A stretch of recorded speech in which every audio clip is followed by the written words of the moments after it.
საქართველოში მართლაც 3 ათეული წელია 9 მაისის აღნიშვნა ხდება ძალიან მოგძალებულად. ხედავ რომ დგას ადამიანების ძალიან დიდი ჯგუფი ისეთი სიჩუმე დგას რომ ბუზის გაფრენას გაიგონებთ და აცხადებენ რომ დაიწყო ომი.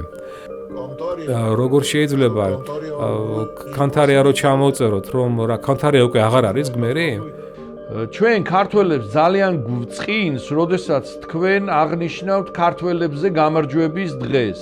ეს იყო ომი ძმათა შორის, მაგრამ ძმები თანაბრები არიან, მაგრამ ოსები და ქართველები არ იყვნენ თანაბარი. საწყენია რომ ჩვენი ოსები სამხრეთ ოსეთიდან მათ არ ყოფნით სამოქალაქო გამბედაობა რომ ჩაერთონ ჩვენ გადაცემაში.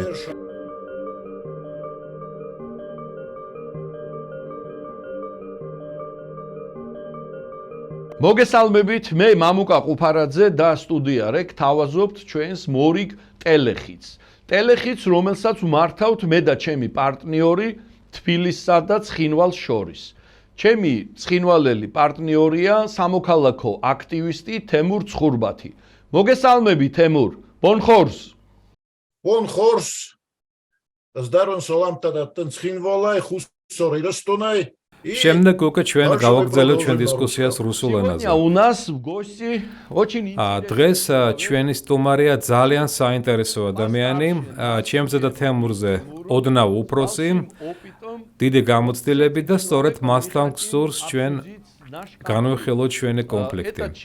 ეს ადამიანი არის შამილ ჩიგოევი, იგი გახლავთ ოფიცერი, პოლკოვნიკი. ალბათ უკეთესი იქნება თუ ბატონი შამილი თვითონ წარადგენს საკუთარ თავს. მოგესალმებით ბატონო შამილ. მოგესალმებით ბატონო მამუკა. თუ შეიძლება კიდევ უფრო უკეთესად წარმოადგინეთ თავი იმაზე უფრო უკეთესად ვიდრე მე შემიძლია. მე ვფიქრობ რომ თქვენ ძალიან კარგად წარმოადგინეთ თავი.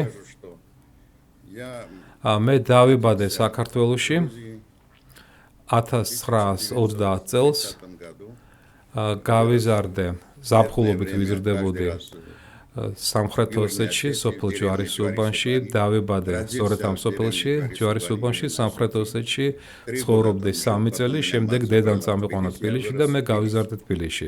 ასე რომ შეიძლება ითქვას, რომ მე ძირითადად თბილისელი ბიჭი ვარ და ჩემთვის მთელი ცხოვრება, ყოველ შემთხვევაში პირველი ცხოვრება დაკავშირებულია საქართველოსთან და 20 წლამდე არაფერი საქართველოს გარდა არ ვიცოდი და არ მინახავს. მე გავიზარდე ქართულ კულტურაზე, ქართულ მუსიკაზე, ქართულ ურთიერთობებზე. მე ძალიან კარგად მესმის ქართული სული და ქართული კულტურა. და თუ ჩემში რაიმე კარგი არის, მე უნდა ვიყო მადლობელი ქართველი ხალხისა, მათი წარმომადგენლების სახით. ეს არის ჩემი მეგობრები, ჩემი სკოლის მეგობრები, მათი მშობლები, რომლებიც სიამოვნებით პატიჟებდნენ და მე მქონდა კმაყოფილება რომ გავცნობდი ამ ადამიანებს, ქართველებს, რომლებსაც უკვე გააჩნდათ ცხოვრებისეული გამოცდილება და მე ყოველთვის აღტაცებული ვიყავი ამ ადამიანებით, მათი კეთილშობილებით, მათი სიკეთით და მე ვიტყოდი რომ მათი თანაგზნობით თუ ამის საჭიროება არსებობდა. ბატონო შამილ, თქვენ ძალიან ბევრი თბილის სიტყვა წარმოთქვით საქართველოსა და ქართველების მიმართ. მადლობთ, ძალიან სასიამოვნოა ამის მოსმენა. მაგრამ როგორ ჩემთვის ცნობილია და ჩვენ არაერთხელ გვისაუბრია თქვენთან ერთად. თქვენ მაინც წარმოადგენთ ოსურ თემს, თქვენ ოსი ბრძანდებით და კონფლიქტის შესახებ თქვენ ძალიან დიდი პრეტენზიები გაქვთ ქართველების და საქართველოს მთავრობის მიმართ, ხო? მე თუ პრეტენზია მაქვს, ეს არ ეხება ქართველ ხალხს, ეს ეხება საქართველოს ხელმძღვანელებს, რომლებიც როდესაც აღმოჩნდებიან ხელისუფლებაში, მაშინვე კარგავენ საქართველოში ქართველებთან კავშირს. მე ვერ ვიტყოდი, რომ ქართული გლეხი თანახმა იქნებოდა, რომ წაეჭყობოს რუსეთს, იმიტომ რომ თუ ქართველი გლეხი რუსეთთან კავშირში პოულობდა სარგებელს, ამერიკასთან ურთიერთობაში ქართული გლეხი ვერასოდეს ვერ მონახავს სარგებელს. და მე არ ვარ კმაყოფილი იმით, რომ საქართველოს მთავრობა ეძებს მეგობრებს 10,000 კილომეტრში, ხოლო ისინი, ვინც მეზობლად ცხოვრობს, მათთან აღვივებს სიძულვილს და მტრობას, ეგრეთ წოდებულ რუსოფობიას. მე კატეგორიული წინამდებია რუსოფობიის, რაც ასე გაფურჩნულია საქართველოში. და სხვათა შორის ეს რუსოფობია ჩვენ ხელსგიშლის გაერთიანებაში. Батоно Шамил, все-таки до конца я не могу с вами согласиться. ბატონო შამილ, მე ბოლომდე თქვენ ვერ დაგეთანხმებით, რა თქმა უნდა. საქართველოს მთავრობას მაინც გააჩნია რუსეთის მიმართ შიში. აქედან გამომდინარე, რა თქმა უნდა, შესაძლებელია იყოს არსებობდეს გარკვეული რუსოფობიული შეხედულებები, მაგრამ ძირითადად ჩვენ ნორმალური ურთიერთობები გვაქვს რუსებთან, ათასობით რუსი ამ მოვლენების შემდეგ მე ომს გულისხმობ, ჩემთვის ეს ომია, რომელიც ხდება უკრაინაში და აი ამ ომის განმავლობაში ძალიან ბევრი რუსი შეიფარა საქართველოს, თბილისმა, ბათუმმა და სხვა ქალაქებმა და ეს ადამიანები ცხოვრობენ, შეფარებული არიან, თავსაფარებენ და ჩვენ მათთან ნორმალური ურთიერთობა გვაქვს. თქვენ რომ აქ იყოთ, ალბათ თვითონ დარწმუნდებოდით ამაში. ამის შესახებ მეტი არ მინდა გავაგრძელო, კამათი, მე მინდა უბრალოდ შეკითხვა დავსვა ჩემ პარტნიორს. Партнеру Я тоже хочу მეც მინდა ერთი-ორი სიტყვა თქვა ბატონი შამილის შესახებ. მე უსმენ მას და მეც მექნება ჩემი შტაბ-ჭრილებები. რა თქმა უნდა, ძალიან იოლია სხვის ომზე ისაუბრო. მაგრამ თუმცა ჩვენი გადაცემაც იმაზეა მიმართული, რომ ერთმანეთთან საერთო ენა მოვნახოთ, მე ღმერთმახნას ყველაფერი მოგვარდეს და მე ვფიქრობ, ადრე თუ გან მოგვარდებოდა. უსმენ რა შამილს, მეც გამოთქვამ თუ რა აზრები მომდის თამში. უპირველეს ყოვლისა, ჩემთვის ცოტა საწყენია, რომ ჩვენი ოსები სამხრეთ ოსეთიდან მათ არ ყოფნით სამოქალაქო გამბედაობა, რომ ჩაერთონ ჩვენ გადაცემაში და იმედი მაქვს, რომ შამილის მაგალითი, რომელიც ძალიან გამოცდილი ადამიანია, რამეს სარგებელს მოუტანს მათ და მე ასევე მინდა რაღაც თქვა მისი სიტყვების შესახებ. მამოკა, მე მინდა რომ ძალიან დიდი ყურადღებით მოეკიდოთ მის სიტყვებს. მან ძალიან ბევრი თბილი სიტყვა წარმოთქვა საქართველოს შესახებ. მან თქვა, რომ ასეთი ფრაზა და მე ძალიან გულში მომხვდა. მე დავიბადე საქართველოში. ფაქტიურად მეც საქართველოში დავიბადე, მაგრამ მე არასოდეს აღარ ვიტყვი, რომ დავიბადე საქართველოში და არც ერთი ადამიანი ცხინვალში უკვე აღარ იტყვის, რომ იგი დაიბადა საქართველოში. და რისი თქმა მსურს ამით. ეს არ არის კონფრონტაციული სიტყვები, ეს სიტყვები უბრალოდ მიმართულია იმაზე, რომ შამილი ფაქტიურად სიცხლით ოსია. იგი თვითონ ამბობს, რომ გაიზარდა ქართულ კულტურაზე, ქართულ სიმღერებზე და ასეთი ადამიანი, როდესაც იძულებული გახდა საქართველოსთან წასულიყო, აი მე მინდა რომ ქართულმა საზოგადოებამ აი ამაზე ჩაფიქრდეს, თუ რატომ ასეთი კანონმორჩილი ადამიანი, რომელსაც არ დაურღვევია არც ერთი კანონი, ის და მისი ნათესავები იძულებული გახდა, რომ დაეტოვებინათ საქართველოს. აი ეს არის პრობლემა. რა თქმა უნდა, ქართული ხალხის მიმართ მას არ შეიძლება ქონდეს პრეტენზია, მაგრამ ქართულმა ხალხმა ხომ აირჩია ეს თავრობა და არაერთხელ. და სწორედ აი ამის თქმა მინდა. და გადაცემის დასაწყისში მე ჩემთვის გავიგე უკვე რაღაცა. შემდეგ მოდით გავაგრძელოთ, მეც მექნება შეკითხვები და იმედია, რომ მოკლედ ეს არის ჩემი შესავალი. Тимур, თემურ, ბატონი შამილი ჯერ კიდევ კონფლიქტის დაწყებამდე გადავიდა რუსეთში საცხოვრებლად, მაგრამ რასაც შენ ამბობ, რომ ბევრმა ოსმა დატოვა, ბევრი ოსი იძულებული იყო, რომ დაეტოვებინეს საქართველოს სხვადასხვა რაიონებში, მე ამას ვაღიარებ, ეს არის ტკივილი და დიდი შეცდომა. ქართული ხალხისთვის ის რაც მოხდა ჩვენ შორის და სამწუხაროდ ბევრმა დატოვა საქართველოს. მე ამას ვაღიარებ. ეხლა მე მინდა დაგისვა შეკითხვა და ბატონ შამილსაც მინდა დავსვა შეკითხვა. ცოტა ხნის წინ პოსტსაბჭოთა სივრცეში აღნიშნავდნენ 9 მაისს ფაშისტურ გერმანიაზე გამარჯვების დღეს. ჩემთვის საინტერესოა, თემურ, თუ როგორ წარიმართა თქვენთან ეს დღესასწაული? Как у вас прошло это? Честно говоря, сам გულწრფელად გითხრათ, მეც ვიყავი ამ დღესასწაულზე, რომელიც გაიმართა ჩვენ ქალაქში და იცით, გულწრფელად გეტყვით, რომ სასიამოვნოდ გაუწეველი დავრჩი. ჩვენთან ასევე წარიმართა სამხედრო აღლუმი, მაგრამ მთავარი ეს არ არის. ასევე ქალაქში გაიარა უგდავმა პოლკმა, ადამიანები იხსენებდნენ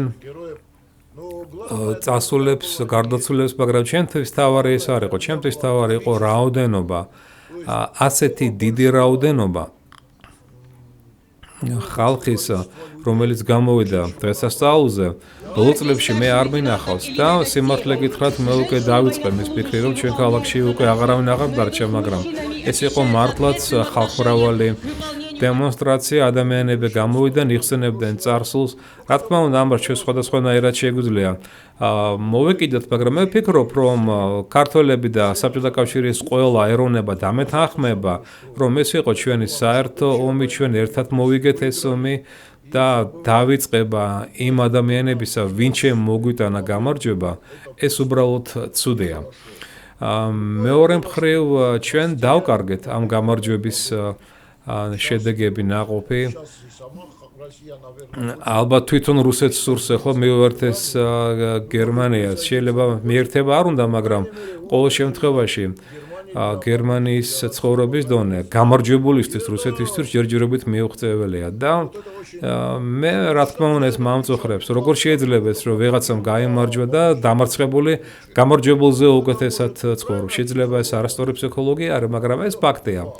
მოკლედ ეს ამ დღესასწაულს კარგად ეპყრობიან, ყველაფერმა კარგად ჩაიარა, ადამიანებს აღზევთ და დღეს მე მსურს რომ საქართველოშიც გაიხსენონ ის გმირები, მაგალითად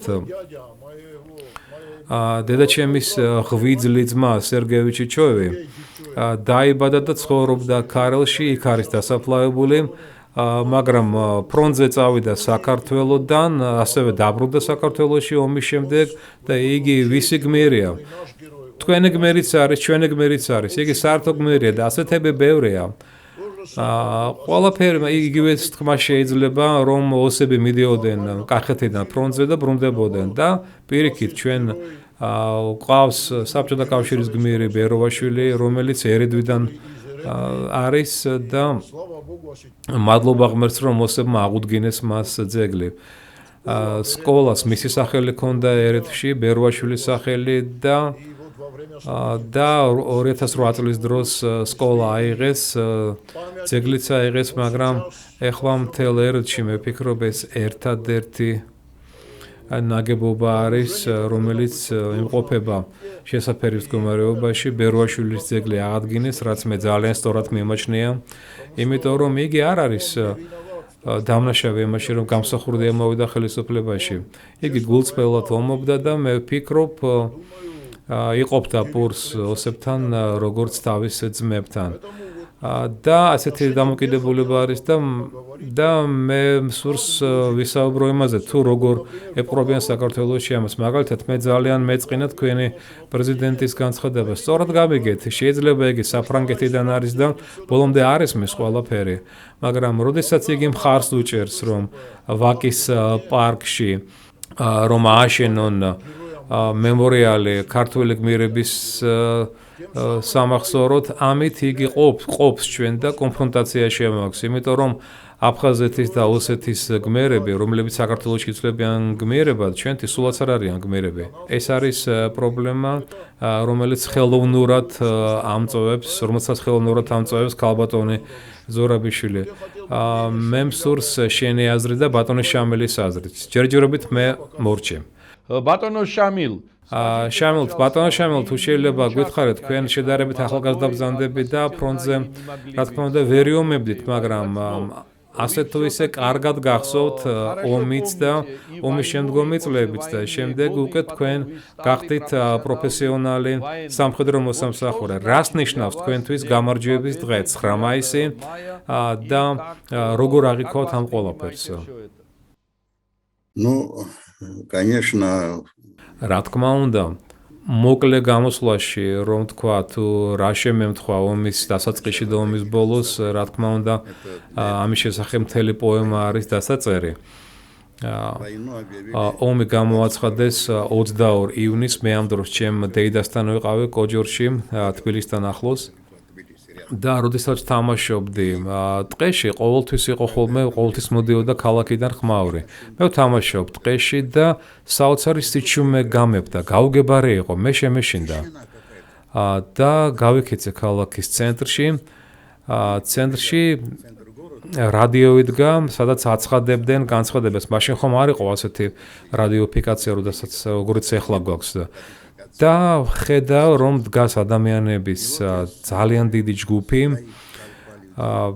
ისეთი სიჩუმე დგას რომ ბუზის გაფრენას გაიგონებ და აცხადებენ რომ დაიწყო ომი მე ვარ ბიჭი მე ჯერ არ ვარ 11 წლის ამ დროს და როდესაც მე შევხედე ამ ადამიანების სახეებს ამან უფრო შემაშინა ვიდრე თავად ომის გამოცხადების ფაქტმა რაც შეეხება ომის დასრულებას ესეც თბილისში მოხდა, თბილისში ვიყავი იმ დროს.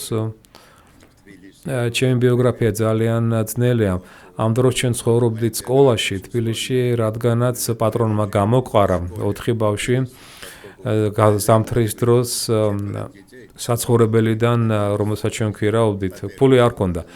სკოლამ კი მიგვიღო რადგანაც ჩვენ სწავლობდით და უბრალოდ არ შეეძლო ჩვენი გაგდება. ჩვენ მოგცეს თავშესაფარი და მე ვიმყოფებოდი თბილისში და დილით მესმის მოტოციკლები დარბიან, გამოვედი და მესმის რომ ომი დაამთავრდა. იცით, თითქოს გულზე მომეშვა და მე თითქოს გავთავისუფლდი და თავისუფლად დავიწყეს სუნთქვა.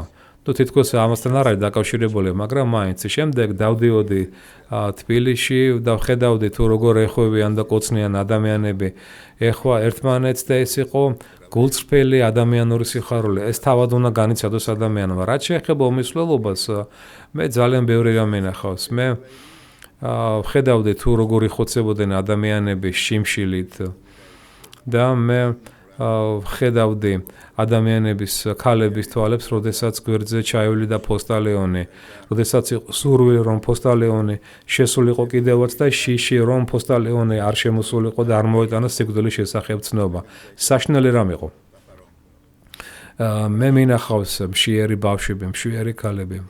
ეს ყველაფერი მე ნანახი მაქვს. მე მუშაობდი კოლმეურნეობაში და 11 წლიდან მე მუშაობდი კოლმეურნეობაში, რომ რაიმე ფული მაინც გამოგვიმუშავებინა, იმიტომ რომ ცხოვრება ხომ გვინდოდა. და პირველი რასაც ვიხსენებ ომის შესახებ, ეს არის შიმშილი, საშინელის შიმშილი. და მე მქონდა შემთხვევები, როდესაც ავძრებოდი ხეზე და ფოთლებს ჭამდი, რომ რამე მაინც მეჭამა. და რა თქმა უნდა, ასევე ნანახი მაქვს თუ აი რაც ფილმებში გვინახავს. ანუ ჩვენ დროში, როდესაც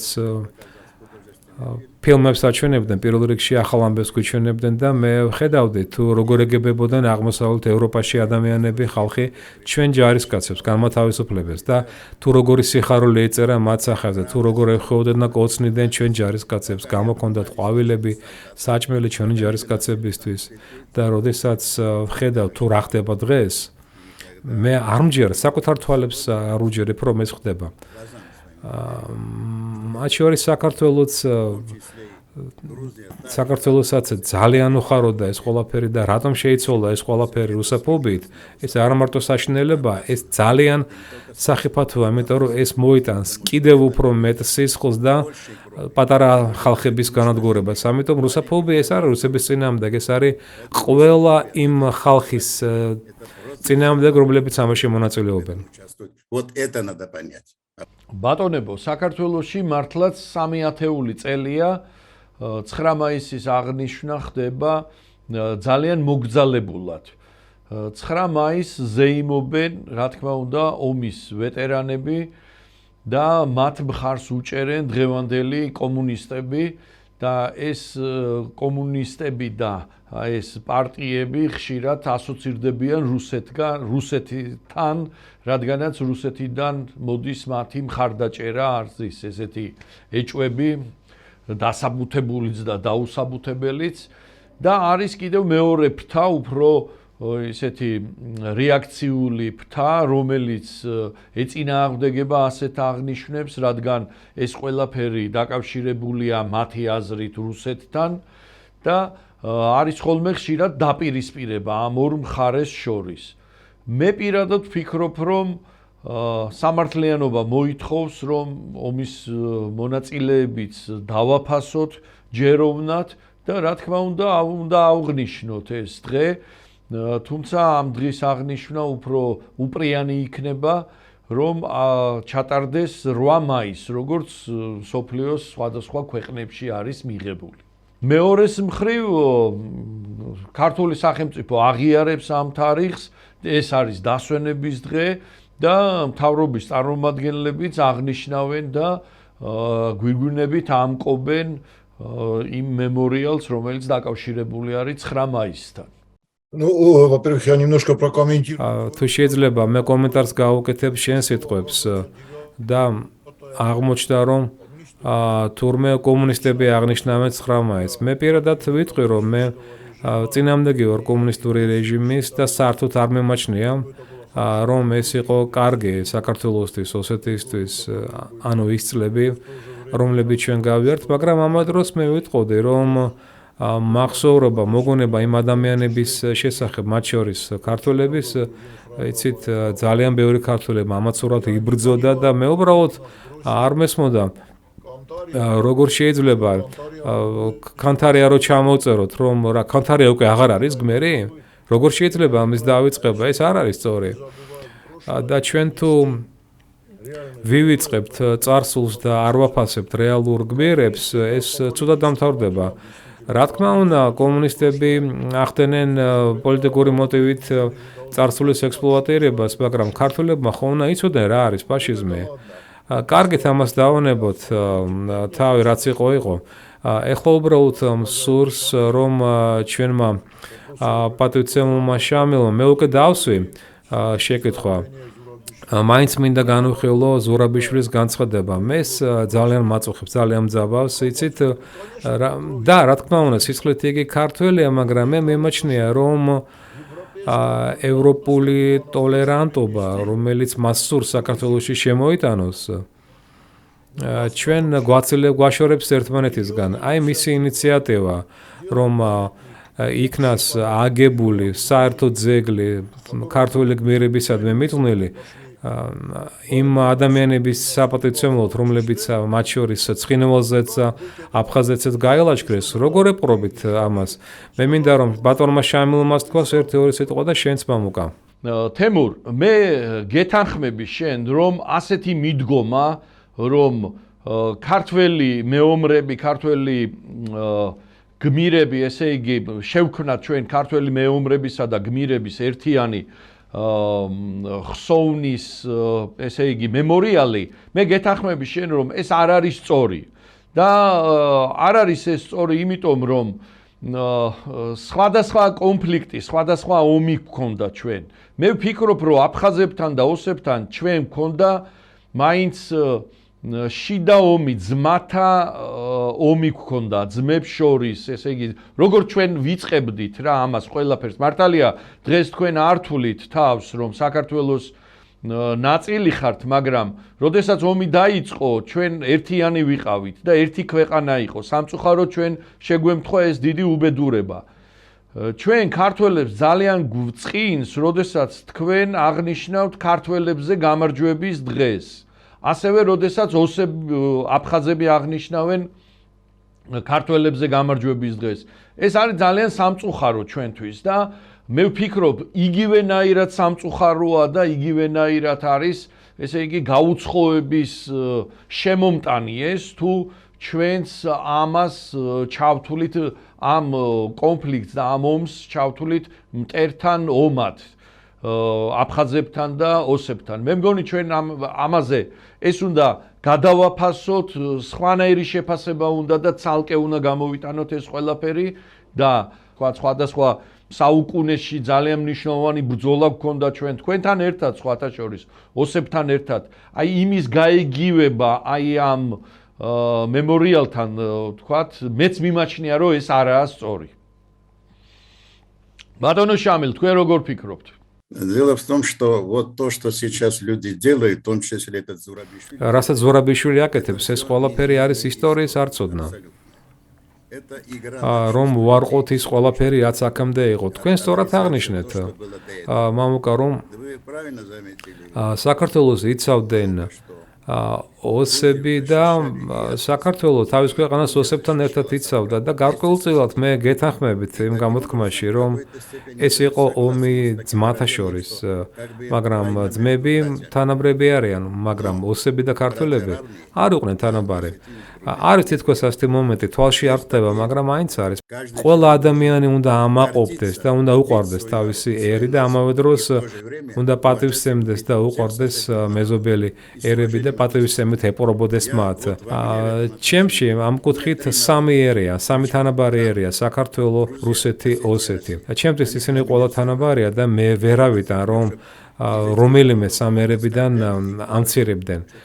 მე არ მინდა რომ ოსები იყვნენ უკეთესები ქართველებზე, ან ქართველები ოსებზე უკეთესია. არა, მათ შორის უნდა იყოს ერთი და იგივე ურთიერთპატივისცემის დონე. აი მეს მესმის და სწორედ ამიტომ ვლაპარაკობ ასეთი სიტყვოთი ქართველებზე და ასევე იგივე სიტყვოთი ვლაპარაკობ ჩემ მშობლიურ ოსებზე. როგორ არ უნდა მიყვარდეს ის ოსები, რომლებიც მე მაჭმევდნენ, მივლიდან და მზრდიდნენ ჯვარის უბანში, სამხრეთ ოსეთში. და გარკვეულწილად მე ოსი ხალხის ტრადიციებზე და ქართული ხალხის ტრადიციებზე გავიზარდე. ამიტომაც ჩემთვის ისინი ყველა ერთია.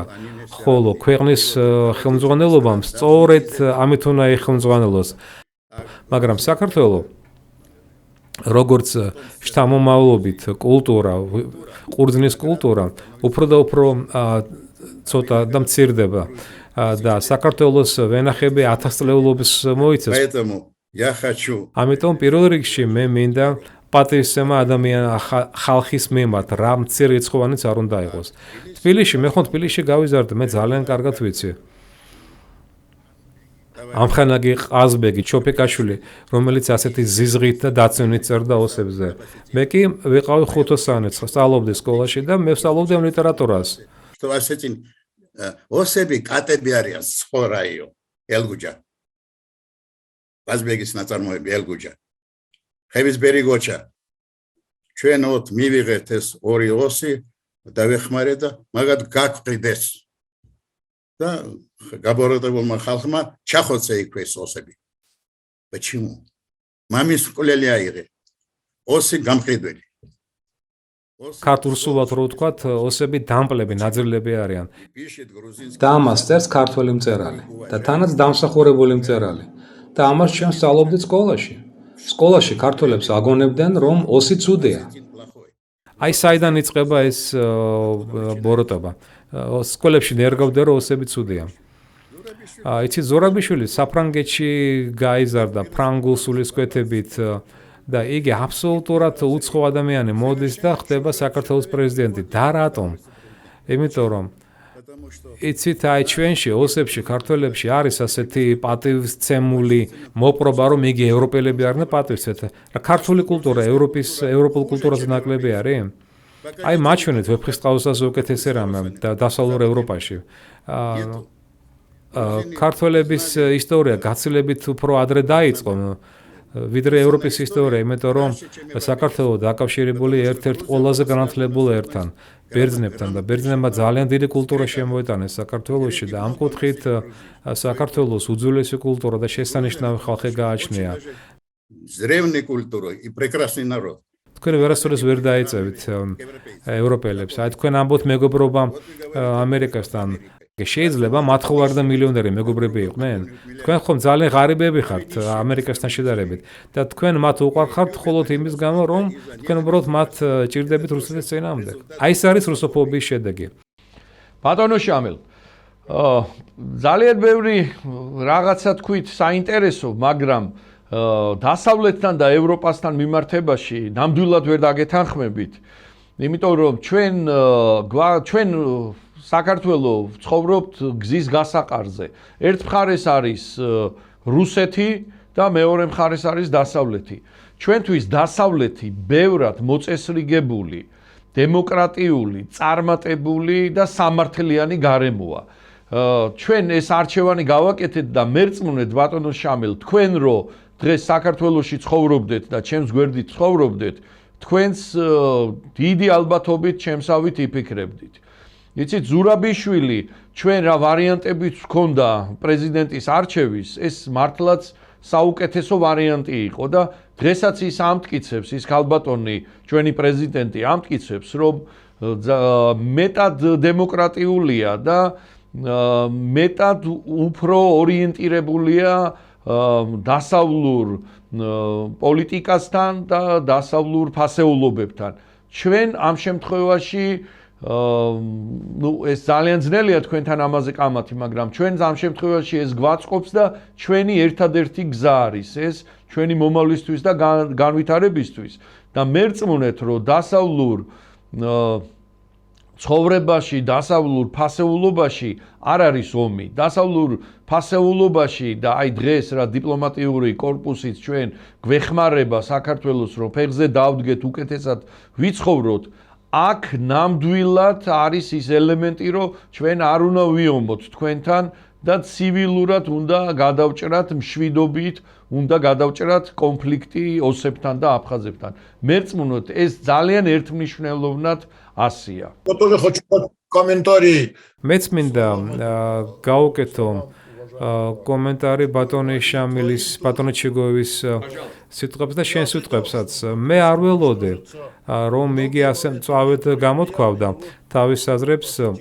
ბევრი მომენტი ჩემთვის ასეამონო იყო, მაგრამ არის მომენტები, როცა მე შენს გეთანხმები, მაგრამ ну მეტი თანხმობა ვიდრე არა, ხო? То есть в данном случае что я აი რისეთ ქვამს თუ სამეთი. ის რომ თქვენ აირჩიეთ плохо отношусь, то что მე ცუდად ვეპრობი. არ მომწონს ზურაბიშვილის ბოლოწინდადება, ეს გვაშორებს ერთმანეთისგან და კონფლიქტს ამწვევს, მაგრამ ის რომ აირჩიეთ, ეს ფაქტია. და მე ძალიან მომწონს, იმიტომ რომ სამხრეთ ოსეთში დღევანდელ დღემდეც კი არის შეზღუდვები, არის გარკვეული ცენზურა ოსეთში ნაცხოვრები წლების მიმართ. მაგალითად, ჩვენ არ შეგვიძლია ბატონი ჩიგოვი ავირჩიოთ ოსეთის პრეზიდენტად, იმიტომ რომ იგი არ ცხოვრობს ოსეთში. ეს არის თვით შეზღუდვა. სამხრეთ ოსეთში მხოლოდ 50,000 ადამიანი ცხოვრობს და ჩვენ კიდევ უფრო ზღუდავთ საკუთარ თავს, როდესაც არ შეგვიძლია ავირჩიოთ იმ ოსებისგან, რომლებიც სხვადასხვა ქვეყანაში ცხოვრობენ და უნდა ავირჩიოთ მხოლოდ იმ ოსებს შორის, რომლებიც ცხოვრობენ ჩვენთან და ასეთი ცენზურა უნდა მოიხსნას. მე კი მივესალმები, რომ ქართველებს შეუძლიათ აირჩიონ პრეზიდენტი ქართველი, რუსეთიდანაც და ნებისმიერი ქვეყნიდან და სამხრეთ ოსეთში ჩვენ აქამდე ჯერ კიდევ ვერ მივედით. მოკლედ ჩვენ ვაშენეთ სამხრეთ ოსეთს ადამიანების ვიწრო წრისთვის, რომლებიც აქ ცხოვრობენ. მე კი მსურს, რომ იგი გახდეს მიზიდულობის ცენტრი ყველა ოსისთვის, მათ შორის იმ ოსებისთვის, რომლებიც დღეს ცხოვრობენ საქართველოში. მე ვფიქრობ, ეს ძალიან მნიშვნელოვანია. кажется очень важно. და აი ამ დემოკრატიულ პრინციპში მე საქართველოს მხარს უჭერდა არ ვეთანხმები ბატონ შამილს, თუმცა მან ძალიან ბევრი საინტერესო აზრი გამოთქვა, რომლებშიც მე მასრულებით ვეთანხმები. ну ქართული ღვინოს შესახებ ვერ ვიტყვი. ქართულებს მართლაც კარგი ღვინო არის და ამის გათვალისწინება არ შეიძლება. Я хочу добавить. თუ შეიძლება ბატონო შამილ, მე ღვინის შესახებ დავამატებ საქართველოში. ამჟამად მეღვინეობის ბუმია და ძალიან ბევრი ადამიანები, რომლებიც ცხოვრობენ სოფელში და ასევე ქალაქებში, დაბრუნდნენ კახეთში, იმერეთში და სხვადასხვა ადგილებში და დაიწყეს სასოფლო სამეურნეო საქმიანობა. და დღეს შეიძლება ითქვას, რომ ჩვენთან მეღვინეობა მართლაც კი პრიორიტეტია და ძალიან ბევრი ადამიანია ჩაბმული ამ საქმიანობაში და ჩვენი ღვინოებიც გამოსწორდა თუ შევადარებთ საბჭოთა დროს ან პოსტსაბჭოთა დროს გარკვეულ პერიოდში. და მე მინდა თქვენ ერთი შეკითხვა დაგისვათ. რა იქნება მომავალში, როგორ წარმოგიდგენიათ? ალბათ ჩვენი მომავალი გარკვეულწილად დამოკიდებულია იმაზე, თუ როდის და როგორ დამთავრდება, ჩვენთვის სამხედრო ქმედებები, რომლებიც მიმდინარეობს უკრაინაში. ალბათ ეს დამოკიდებულია ამაზე, მაგრამ მაინც როგორ ფიქრობთ, რა უნდა გავაკეთოთ? გავხსნათ, როგორ უნდა ვიცხოვროთ მომავალში. ბატონო შამილ, თუ შეიძლება ამ შეკითხვას თქვენ დაგისვამთ. მე ძალიან დიდი განგაშის გრძნობით ვფიქრობ იმის შესახებ თუ რა მოხდება. მე სამხედრო პირი ვარ და უფრო ფართოდ ვუყურებ მოვლენებს, რომლებიც დღეს ხდება სამყაროში. შედეგები მე ძალიან მაშინებს, იმიტომ რომ თუ რუსეთი დამარცხდება, ეს საშინელებაა. იმიტომ რომ ნებისმიერ შემთხვევაში რუსეთი იყო გარკვეული შემაკავებელი ძალა ამ პატარა ნაციებისთვის, რომლებიც საკმარისად ომის მოყვარულები არიან. გახსოვთ ჩეჩნეთი, ომის მოყვარული ქვეყანაა ასევე. და როდესაც ეს ძალა გაქრება და არავინ იქნება შემკავებელი, აი ამ აგრესიული ადამიანებისა, განსაკუთრებით ჩვენი მთიელი კავკასიელებს გულისხმობ, მე ძალიან მეშინია ამისი. და მე ვერ წარმომიდგენია რა უნდა გაკეთდეს. ყოველ შემთხვევაში რომ აღმოუჩინო დახმარება იმათ, მე არ ვისურვებდი და ის რომ ქართველი ჯარისკაცი ესვრის რუს ჯარისკაცს ამ ომში, ჩემთვის ეს მიუღებელია. და ნებისმიერ შემთხვევაში საქართველოს ნეიტრალური პოზიცია უნდა დაეჭეროს, იმიტომ რომ არავითარი თავდასხმა რუსეთის მხრიდან საქართველოზე, მე სამხედრო პირი ვარ და გძნობ ამას. არ იქნება, განსაკუთრებით ამ ომის შემდეგ და არ არის საჭირო საქართველოსთვის დაეკავოს ომის მოყვარული პოზიცია და აგრესიული პოზიცია. ტიმურ მეც გავაჟღერებ ჩემ პოზიციას, პრინციპში იგი ცნობილია ქართული მაყურებლისთვის და შენთვისაც. მე მინდა აი რისი თქმა, რუსეთი არსებობს უკვე 1000 წელი და რუსეთს არ წაუგია არც ერთი ომი, არასოდეს არ წაუგია ომი. 300 წელი ძალიან დიდი დროა.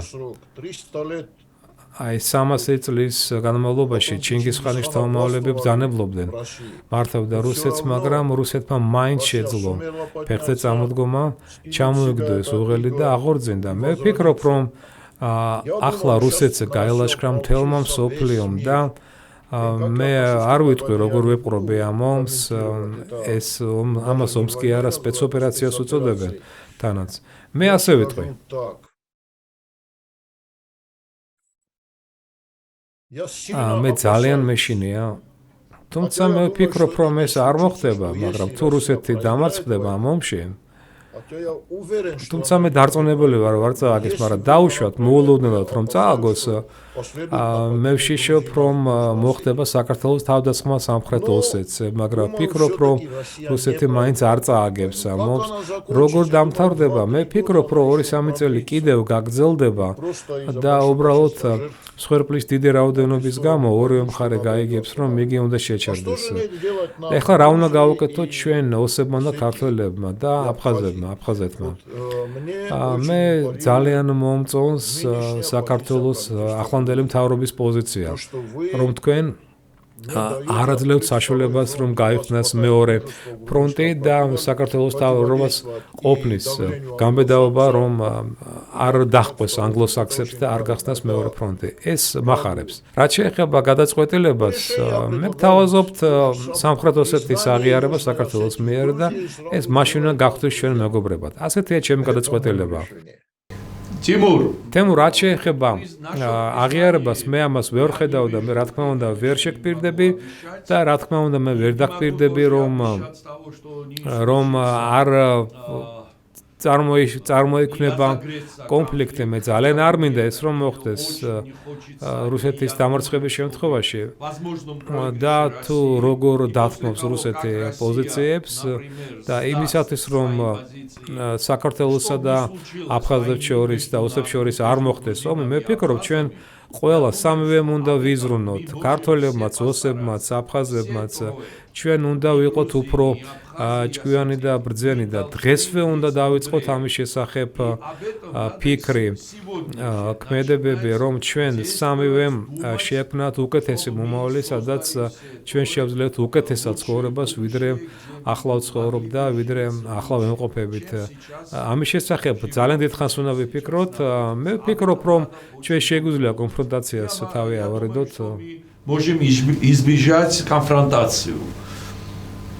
Я хотел продолжить. მე მინდა გავაგრძელო ის აზრი, რომელიც გამოთქვა თემურმა ჩვენი ურთიერთობების შესახებ.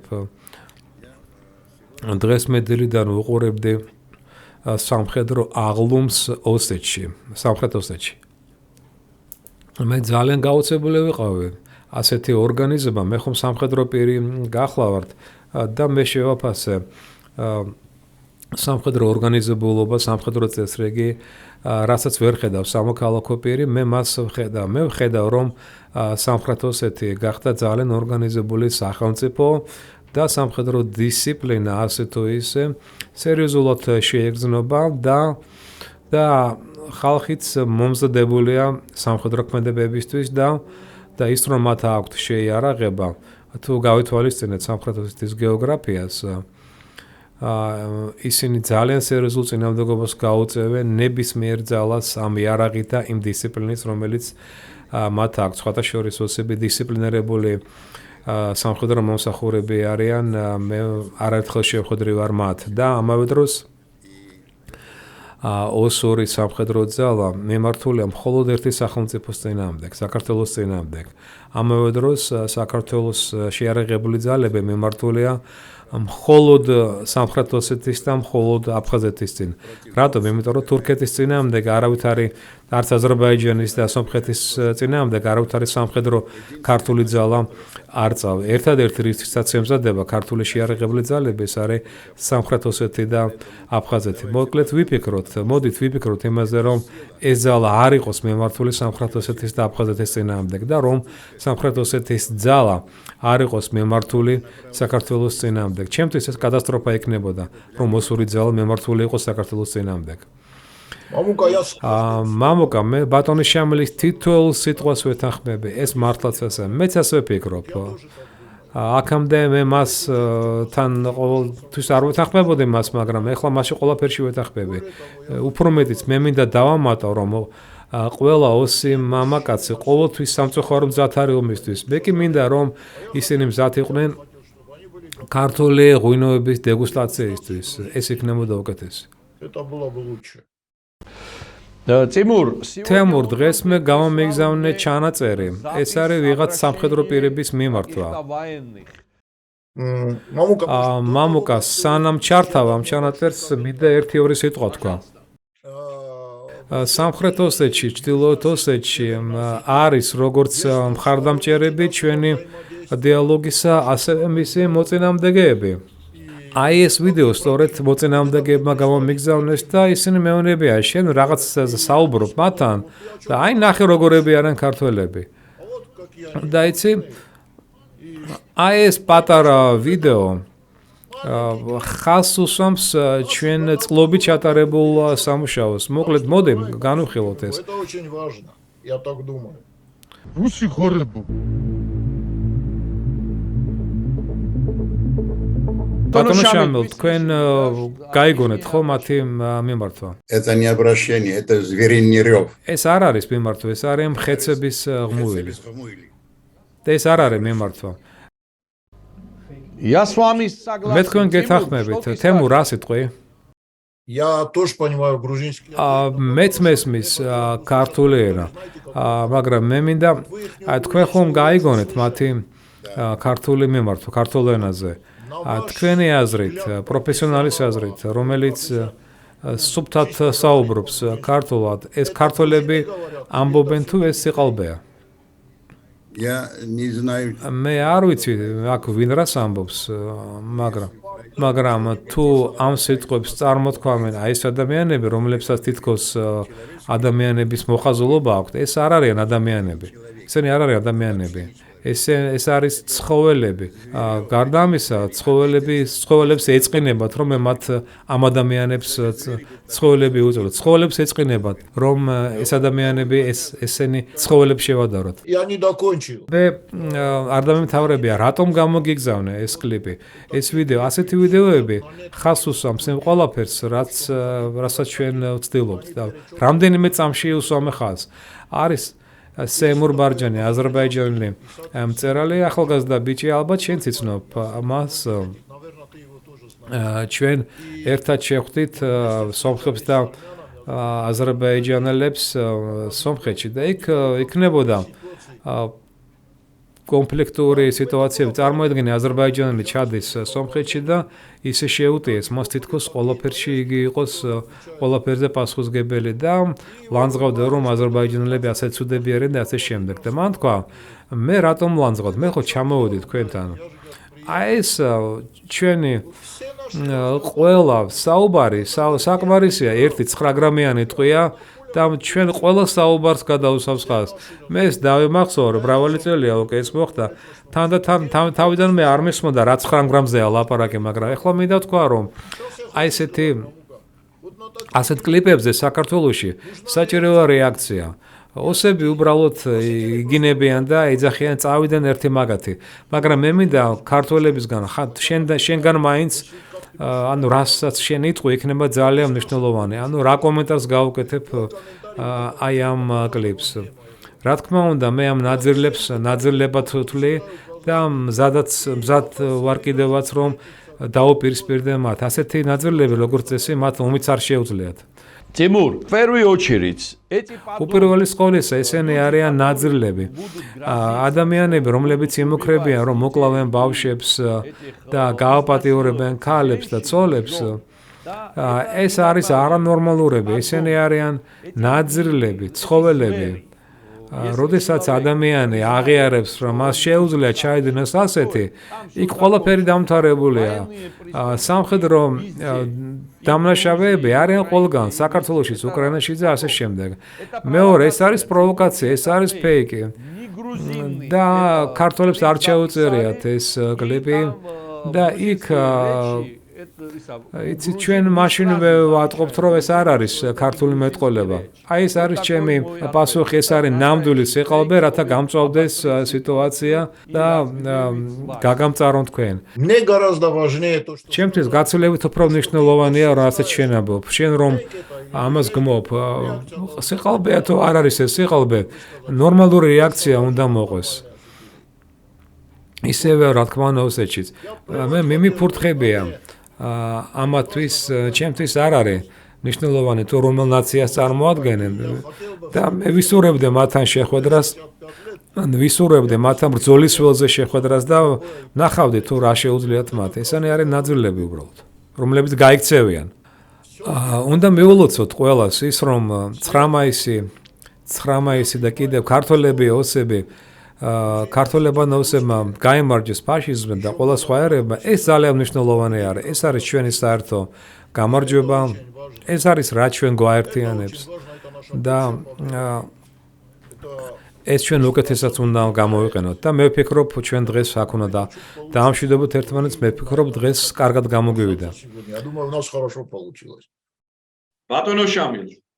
მე ვფიქრობ რომ ის რასაც თქვენ აკეთებთ, მე ვლაპარაკობ ვაშო მე ვგულისხმობ თქვენ გადაცემას. ეს არის ძალიან დიდი წვლილი აი იმ სიბინძურეში, რომ ეს სიბინძურე რა დღეს არსებობს სოფლიოში რომ გაკრეს. და ამ კუთხით თქვენი სამუშაო შეუფასებელია. ჩვენ აქ შეგვიძლია ვიკამათოთ, არ დავეთანხმოთ ერთმანეთს, მაგრამ ჯამში ეს სამუშაო ძალიან მნიშვნელოვანი არის ოსებისთვის და ქართველებისთვის. ასე რომ მე მადლობას გიხდით იმისათვის, რომ თქვენ ამ გადაცემას აწარმოებთ. Უზნეკ. ჩემთვის ძალიან მნიშვნელოვანია, რომ ოსი ადამიანი მე ღიად მიჭერს მხარს. ამას ბევრი არ აკეთებს. ასეთი ბევრია, მაგრამ ჯერჯერობით საჯაროდ ამას არ აკეთებენ. მიუხედავად ამისა, უმრავლესობა მე მხარს მიჭერს. დიდი მადლობა შამილ მონაწილეობისთვის. მე მთხოვეს და მე სიამოვნებით მივიღე მონაწილეობა.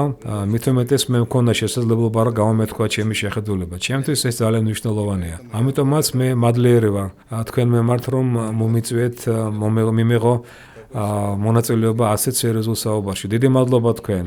Спасибо, уважаемый Шамил. დიდი მადლობა ბატონო შამილ მონაწილეობისთვის და მე დიდი იმედი მაქვს რომ თქვენ კიდევ მრავალი წელი იქნებით ჩვენთან და გაგვისაუბრებით არა მარტო ჩვენ, გემშვიდობებით და დიდი იმედი მაქვს რომ ახლოს მომავალში კვლავ შეხვდებით. მე ამის შესახებ შემატყობინებენ? დიახ, თქვენ ამის შესახებ გაცნობებენ. Большое спасибо. დიდი მადლობა თემურ ჩართვისთვის. До свидания. გემშვიდობები и до და скорой მომავალ встречи. შეხვედრამდე.